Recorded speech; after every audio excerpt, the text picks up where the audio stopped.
Hi guys, ఎలా ఉన్నారు? చాలా రోజులైంది వీడియోస్ చేయక. ఇంకా డైలీ వీడియోస్ చేద్దాం అనుకుంటున్నా. ఎందుకంటే ఇప్పుడు మీరు చూసినా చూడకపోయినా, డబ్బులు వచ్చినా రాకపోయినా ఎప్పుడన్నా చూసుకోవడానికి చాలా ఫన్నీగా అనిపిస్తుంది అనమాట. అందువల్ల వీడియోస్ అన్నీ కూడా చేసి పెడతాను. టుడే మన video C section. C section delivery ఎలా జరిగిందో చెప్తాను. నేనైతే ఎగ్జాక్ట్గా మార్చ్ 5న గవర్నమెంట్ హాస్పిటల్ తిరుపతిలో ప్రస్తుతాకైతే వెళ్ళానండి. అంటే నాకు నేను నా చుట్టుపక్కల చూసింది మొత్తం కూడా నాకు చూసి అంటే ఈ ప్రైవేట్ హాస్పిటల్ కన్నా కూడా గవర్నమెంట్ హాస్పిటల్ చూస్తే మేలు. అక్కడైతే అన్నీ ఇప్పుడు నేను డెలివరీ అయ్యాను. బాబుకి పచ్చడికలు అని వచ్చినాయి. తర్వాత పైనే బాక్సెస్ అయితే ఉన్నాయన్నమాట. తీసుకెళ్ళి నేను బాక్సెస్లో అయితే పెట్టుకున్నాను. వాళ్ళు ఒక 5 days పెట్టుకోమన్నారు. ఏముంది, నేను ఒక 10 days పెట్టుకున్నా, ఫ్రీ కదా. అదే బయట అయితే రోజుకి 10,000 అవుతుంది. అంటే గవర్నమెంట్ మన కోసమే కదా గవర్నమెంట్ హాస్పిటల్స్ అయితే పెట్టించింది. అందుకని నేను గవర్నమెంట్ హాస్పిటల్కి అయితే వెళ్ళాను. డెలివరీ ఎలా జరిగిందంటే ఫస్ట్ 4 days నాకు లైట్గా కడుపు గట్టిగా అవ్వడం, అలాగే వచ్చేసి ఇంకా మళ్ళీ లూజ్గా అయిపోవడం, ఇంకా మళ్ళీ టైట్ అయిపోవడం, మళ్ళీ లూజ్ అవ్వడం అట్లా ఉండిందనమాట. నేను అయిన ప్రతిసారి కూడా హాస్పిటల్లో మేడంకి, సిస్టర్స్కి అట్లా చెప్తూ ఉండేదాన్ని.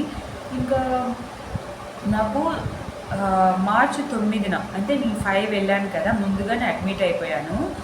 అంటే 4 inches నాకు ఓపెన్ అయిపోయింది సర్వీక్స్, అందుకల్లి నేను అక్కడే అడ్మిట్ అయిపోయాను. అడ్మిట్ అయిపోయినాక ఒక 4 daysకి నాకు పెయిన్స్ అయితే వచ్చాయి. సివియర్ పెయిన్స్ అయితే వచ్చేసాయి.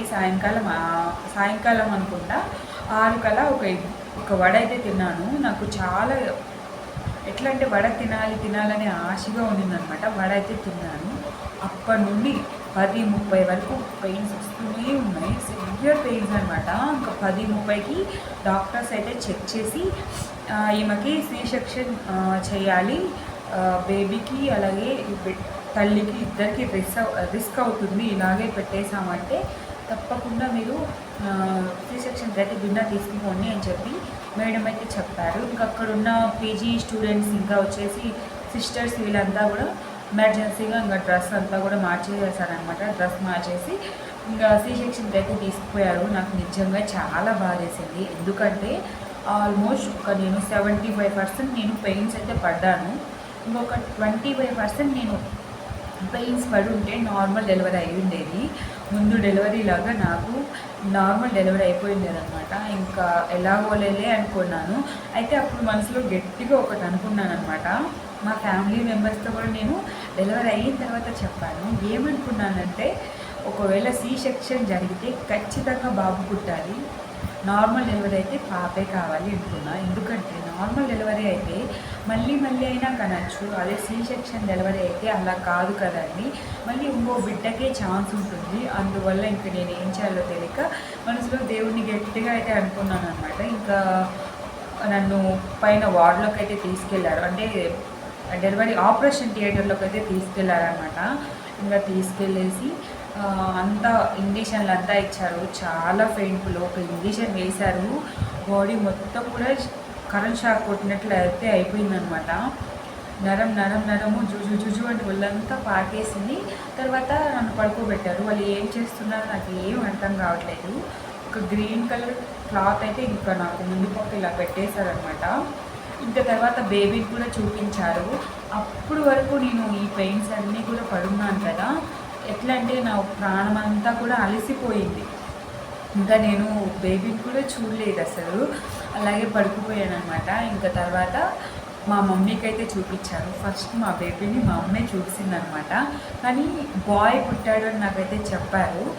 ఎట్లుంటాడో ఏమో అని నాకు ముందు నుంచి కూడా ఒక ఎట్లా అంటే చూడాలి అని ఒక ఆశ అనమాట. ఇంకా తర్వాత ఏమైందంటే బేబీని తీసుకెళ్ళి మా అమ్మకి ఇచ్చారు. మా అమ్మ మంచి క్లాత్, వెచ్చని క్లాత్స్లో బేబీని అయితే దాచిపెట్టింది. ఇంకా తర్వాత మా అమ్మకు చూపించేసి ఇంకా తీసుకెళ్ళిపోయారనమాట. 1 గంట వరకు బేబీని మాకైతే ఇవ్వలేదు. పైన డాక్టర్ దగ్గరికి పంపించి ఏ ప్రాబ్లం లేదు బేబీకి అని డాక్టర్ మొత్తం చెక్ చేసి తర్వాత మాకు ఇచ్చాడు. బేబీని. అంటే మా అమ్మకి ఇస్తే మా అమ్మ ఎత్తుకొచ్చి ఇంకా నా దగ్గర పండేసి మా లగేజ్ అంతా కూడా కింద ఉండిందనమాట. ఇంకా లగేజ్ తీసుకొని పైకైతే వచ్చాము. నా డెలివరీ మొత్తం బ్లాగ్లో కూడా నాకు బాధాకరం ఏంటంటే సి సెక్షన్ డెలివరీ అయిన తర్వాత నేను చాలా ఎట్లా అంటే మినిమం లేచి కూడా కూర్చోలేకపోయాను. ఎవరైనా సపోర్ట్ ఇస్తే లేచి కూర్చునేదాన్ని అనమాట. డెలివరీ అయినాక అంటే ఫుడ్ ఏం పెట్టరు 3 days వరకు. ఇంకా ఆ రోజు ఏమైందంటే ఇంకా పడుకొనే నేను పాలు కానీ అలాగే కోకోనట్ వాటర్ ఇవి తీసుకున్నాను.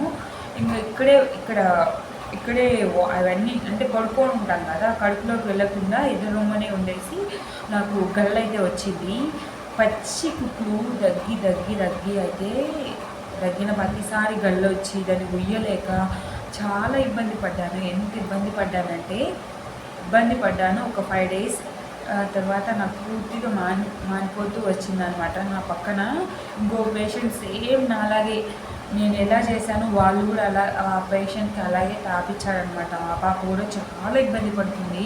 ఈవెన్ బిడ్డకి పాలు కూడా ఇవ్వలేక ఆ బిడ్డను తీసుకొచ్చి నాకైతే ఇచ్చారు. ఇంకా ఆ టైంలో ఏం చేస్తాం, తల్లి అనుభూతి అలా ఉంది. బేబీకి మధ్యాహ్నం ఎప్పుడో మిల్క్ ఇచ్చిందంట. ఇంకా సాయంకాలం 6 అవుతున్నా తగ్గి ప్రాణం అంటే ఆమెకి అసలు లేచి కూర్చోలేకపోతుంది. ఇంకా బేబీకి ఫీడింగ్ కూడా నేనే ఇచ్చాను ఆ రోజు, వేరే వాళ్ళ బేబీకి. ఇంకా అలా ఒక హాస్పిటల్లో ఒక 9 రోజుల వరకు ఉన్నామండి. తర్వాత ఇంటికైతే వచ్చాను. నాకు లక్కీలీ ఇంట్లో మా చెల్లెలైతే ఉండింది. బాబు ఏడ్చిన ప్రతిసారి కానీ అంతా తనే చూసుకునేదనమాట. నేను 1 month వరకు గట్టిగా మాట్లాడలేను, అసలు చిన్నగా మాట్లాడేదాన్ని. నవ్వినా కూడా నాకు అంటే కడుపు పట్టేయడము, కడుపు కుట్లు నొప్పులు రావడము. ఇంకా 21 daysకి నాకు స్నానం అయితే చేయించారండి. తర్వాత 3 months తర్వాత నేను అంటే నా పనులు నేను చేసుకుంటూ ఉన్నాను. 5 months వరకు నేను అమ్మ వాళ్ళ ఇంట్లోనే ఉన్నాను. అమ్మ వాళ్ళు నన్ను మొత్తం చూసుకున్నారనమాట. ఈవెన్ బాబు గుడ్డలు ఉతకడం, నా గుడ్డలు ఉతకడం. నేను 21 days వరకు స్నానం అయితే చేయలేదు.